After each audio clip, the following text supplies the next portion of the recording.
dirais que c'est vraiment toute la présence du rythme, de la danse, des chorégraphies, de la mise en scène, dans la gestuelle, puis dans le côté dansé, là, c'est vraiment ça qui m'a inspirée. Donc on s'est dit, si on met ensemble la recherche plastique, esthétique, qui est plus ma force à moi, avec les rythmes, le côté plus africain de Yacouba, on va mettre ça en commun pour faire une création, puis ça va être fort.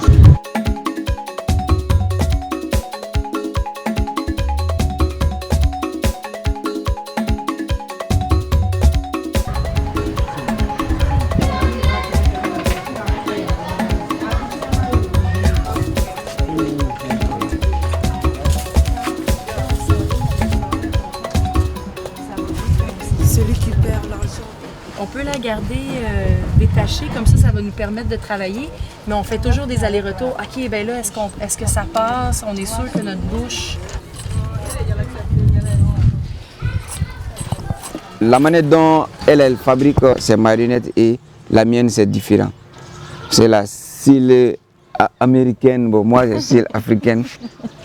Et en même temps, je l'ai vu capter quelque chose chez elle aussi pour améliorer la mienne. On veut faire la même chose, on veut attacher nos paupières Avec ça. avec le tuyau, là. C'est ça. Pour reproduire la mécanique. Par exemple, la technique des yeux qu'elle fait, vraiment, ça m'a beaucoup attiré. Bien, on s'est rencontrés, c'était les 8e Jeux de la francophonie à Abidjan en juillet 2017. La compagnie Nama puis le collectif Pi que je représentais, on était tous les deux dans la discipline marionnette géante pour les arts de la rue. C'était médaille d'argent, on a eu. C'était une adaptation courte d'Histoire de Pi. C'est un garçon qui vit un naufrage, qui perd sa famille, qui se retrouve seul sur une chaloupe avec un tigre.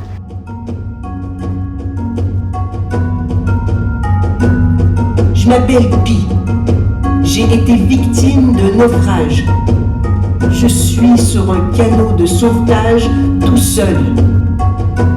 Avec un tigre. Envoyez-moi de l'aide.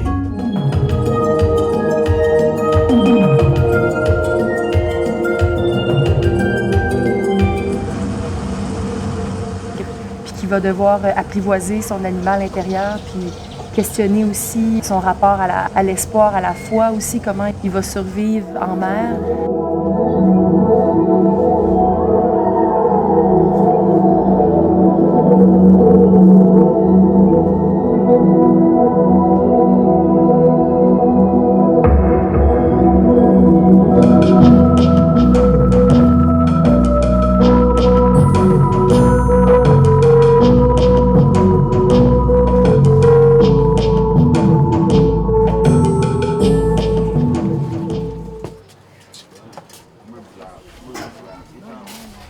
Notre collaboration a commencé la formation des femmes marionnettistes de l'Afrique de l'Ouest organisée à Bamako, dont elle est venue pour former 14 femmes. Donc on a créé ici une jambe articulée avec une sangle. Ici on est coupé en angle, ça vient couper le mouvement, ça vient bloquer le genou. Même chose, on a attaché à un pied de bois, on a attaché la sangle aussi pour garder le mouvement du pied. On est tombés amoureuses.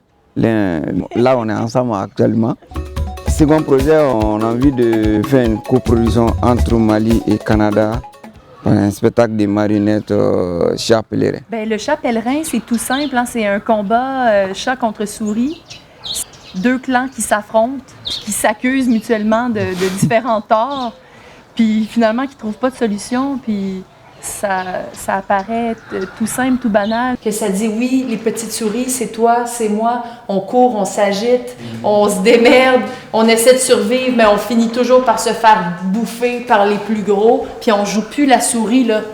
C'est vraiment plus la comédienne sans tête qui se fait aspirer, qui se ferait bouffer. Tu sais, ça serait une autre proposition.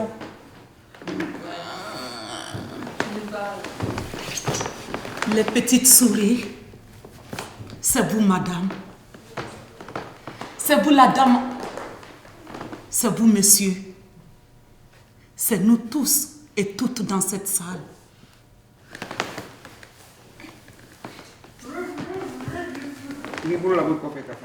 Ce qui nous intéresse, c'est de faire des liens aussi avec tout ce qui se passe en ce moment dans notre monde, dans notre société, que chacun pense détenir la vérité, donc chacun s'accuse, donc chacun, au nom de Dieu, va commettre des actes de violence ou des actions juste impensables. Ouais, celui-là, c'est lui. Puis ça peut apparaître tout banal, un peu naïf aussi, cette dynamique-là, chat et souris, mais c'est une façon ludique pour apporter un sujet plus profond, puis un appel à la tolérance, puis aux relations pacifiées aussi entre les peuples. C'est pas parce qu'on est différent qu'on peut pas cohabiter, c'est vraiment ça l'idéal.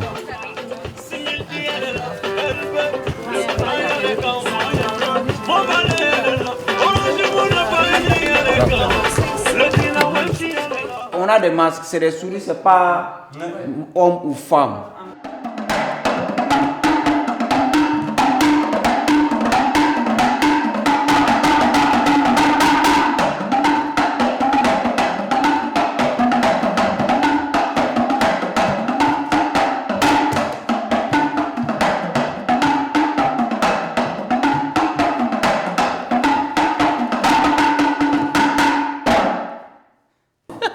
Non, mon idée, c'est la réalité.